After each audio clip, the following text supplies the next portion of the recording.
Hi everybody, welcome to another episode of the Recipe Connection. Today we are going to make a meatloaf. Not the most exciting sounding thing in the world, but honest to God, this is great meatloaf. Super moist, really easy to make. If you're on the go, you're on the fly, this is really simple. Doesn't take much time at all. And it's really good, super juicy. Okay, so we are going to start with, we have 3/4 cup of breadcrumbs. We have 2 eggs beaten.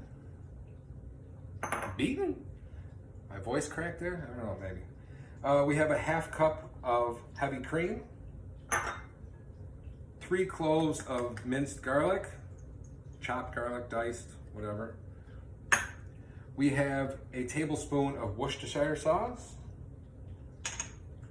1 medium onion diced, Vidalia or other sweet onion. And then we have a teaspoon each of salt, pepper, parsley, rosemary, and thyme. And then we have, lastly, a 1/2 cup of grated parm, fresh grated parm. Got almost all of it in the bowl. All right, now we're gonna get messy.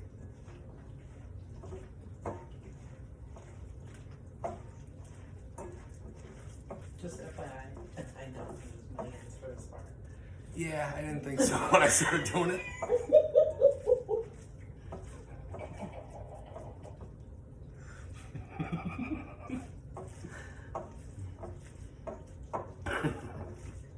All right. As it turns out, you probably didn't need to use your hands for this. But you're going to use them eventually, so what's the difference, right? Okay, we're good and mixed. All right, so we have now, we're just gonna, because we're already dirty, we've got 2 pounds of ground beef. I have a pound of 80/20 and a pound of 90/10 because they didn't have the 85/15, so I made it myself. But whatever your preference is.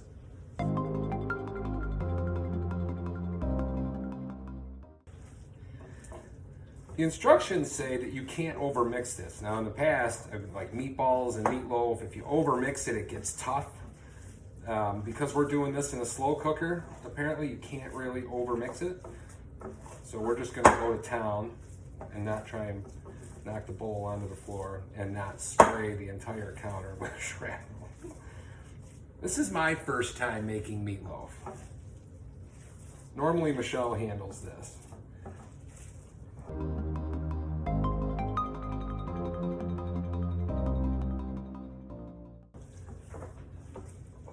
I think we are pretty well mixed.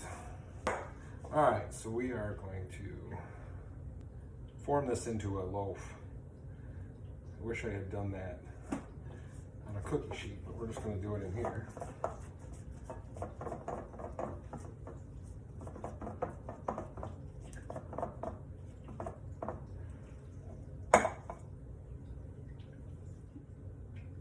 All right, so we've formed it into a loaf.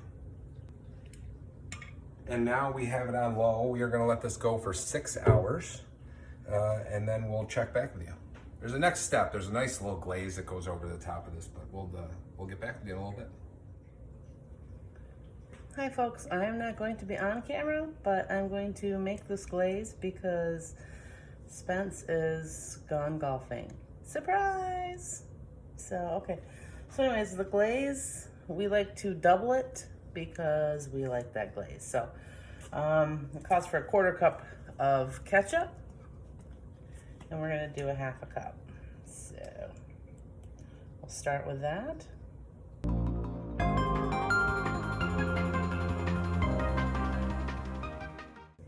All right, 1/2 cup of ketchup.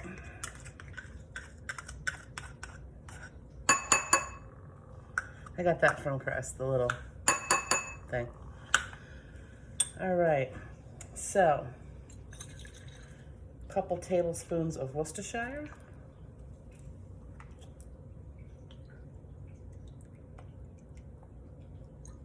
1, 2. Okay. and a couple of teaspoons of Dijon mustard. We're going with a Wegmans brand. And I don't think we've actually opened this one yet, so yeah, I gotta take care of this. Now I need to get a whisk.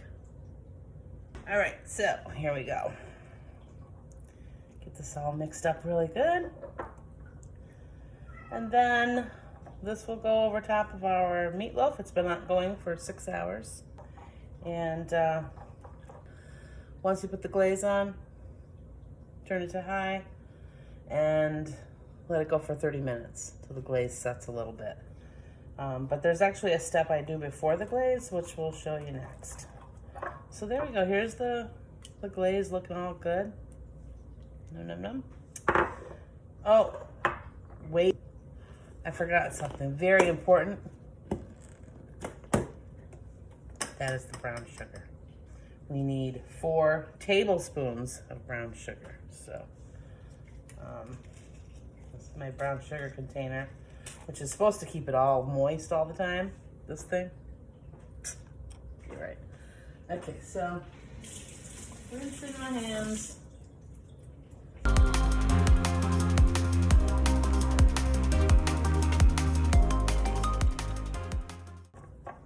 Get that brown sugar mixed in there too. Gosh, that wouldn't have been good if I missed the brown sugar. That's part of the goodness of this glaze. So, all right. Now we're good. All right, so I'm gonna set that aside for now and show you what I do first. It's not in the instructions, but I personally think it's necessary. So I think we'll go like that. Hopefully you can see that good enough. What happens here is, as you can see, there's a lot of fat down in there. Let's see if we can take a closer look. And I personally like to baste that out of there, like use a baster and extract this extra fat that we do not need in there. Okay, so I've got my baster, an extra bowl, and I'm just going to go in here and baste out all this extra fat.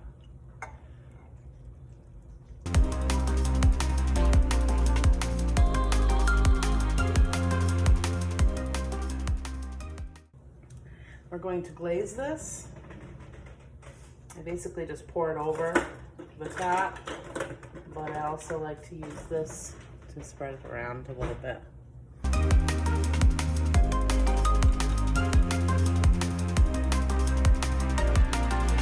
There you have it. It's on high. 30 minutes with the glaze, and we'll be back. Okay, so the other thing we need to get ready for dinner is the beans. Green beans. We bought the washed and ready to use this time, so they don't need any snipping. I'm just gonna blanch some. We will saute them up with some bacon. Part of what makes our green beans particularly good is bacon. I mean, I think everybody knows that bacon makes everything taste better. So what I'm getting ready to do right now is just to cut up some of this bacon. I may even saute a little bit ahead of time so that we're ahead of the game. Because Chris, I don't know what time he's gonna be home from golf. But we're just gonna go with what, 4 pieces? Maybe we'll go with 5. We'll go with 5 pieces of bacon. We'll get that cut up and sauteing in a fry pan.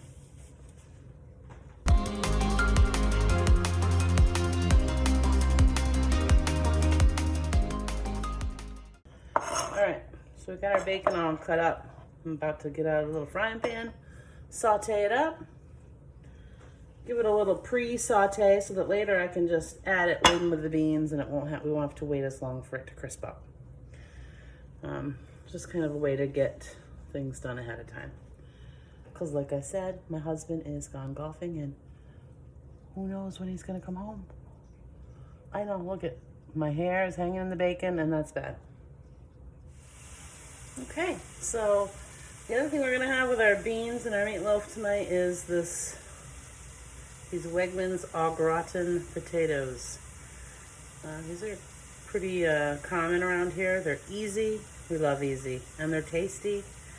So this is often our potato dish if we don't feel like going all out with the mashed potatoes or baked potatoes or anything like that. So easy, yummy. I recommend them. Okay? And they're pretty reasonable. I mean, go Wegmans. These are pretty good. All right, so in the meantime, I'm going to take you over here. See how it goes. What do we got here? We got some bacon frying up. Let's get that stirring a little bit. Oops, I suck. Trying to do camera work and stir. Not so good. All right, so there's that. We've got water boiling over there for the green bean. Okay, it's been a half an hour since the crock pot has been on high with the glaze over top of the meatloaf. So I'm actually going to put it on this fancy dancy cake plate because I've got a lid that I can cover it up with until Chris gets home that will not destroy the glaze. So here we go. I'm gonna get my tools, these things right here. Got these a long time ago for turkey and they come in handy. So here we go. I don't want to be seen on the camera, of course. So we'll see if I can do this.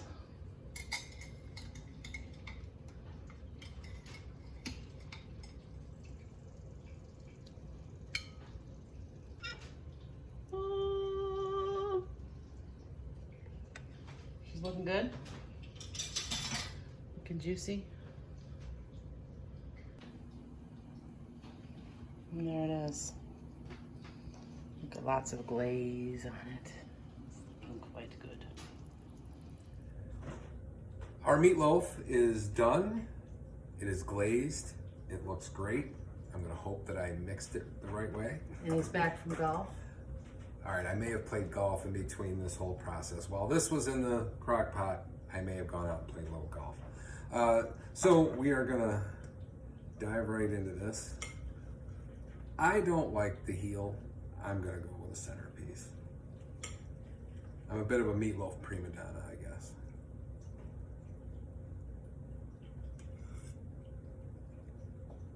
That looks great. I don't know if you can see it. And I know this is gonna be fantastic because we have had it before. It's so moist. That's the one thing I never really liked about meatloaf, is it was dry, but this is not. This is fantastic. So thank you for watching. We are gonna enjoy the rest of this. Don't forget to subscribe, click like, and tell all your friends about us, and send us a recipe. If you want us to try it out, we'd be glad to do it. Thank you for watching again, and have a great day. This is another episode of The Recipe Connection. Ta-ta. Might not be morning when you're watching it though. That was mildly assumptive. We're gonna scrap this whole thing. Take two. Welcome to... What am I doing?